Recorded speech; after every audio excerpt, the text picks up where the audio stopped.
It's 7:12 right now. March is usually associated with the beginning of spring, school breaks, the countdown to summer, all great things.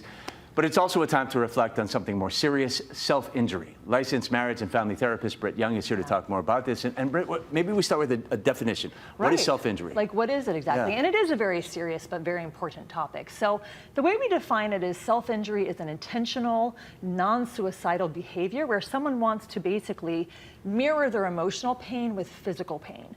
So like, I feel all this stuff in here, Steve, but I don't know what to do with it, so I want to hurt myself. And something else we see in our office is called numbness, too. A lot of teenagers come in and saying, Britt, I feel nothing. What do I do? And when they feel nothing for too long, this numbness, sometimes they cut because they want to feel something. Oof. Okay, so how common is self-harm? Well, I think it's a lot more common than people think. About 15% of teenagers will self-harm during their lifetime. And about 90% of these adult behaviors start in adolescence. So we know adolescence is a super tricky time.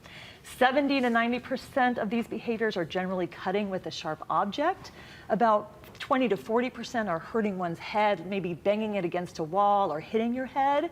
And about 15 to 35% are burning.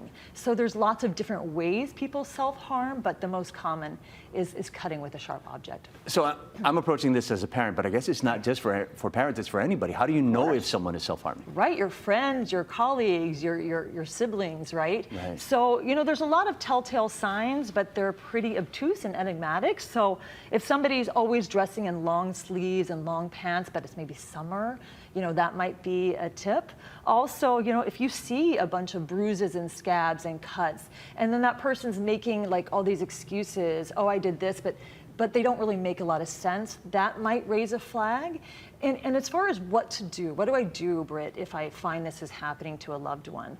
You know, I really must emphasize non-judgment, open-mindedness, just listen.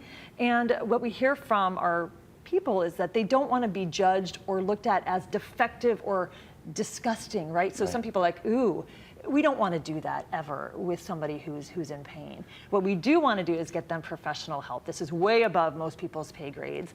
And maybe you have to sit with them that day and make the call that day. Maybe you have to drive them to the appointment, but it really is something for a professional to diagnose and treat, but getting them there is something you can do. Yeah, and I guess if I'm looking at this from the outside, can I make things worse if I approach them and say, hey, what can I do to help? Or well, oh no. I mean, usually they're trying to find relief, and they're, you know, always open to someone trying to support them and help them. I think what's hard is that some people think it's like an attention-getting behavior or something.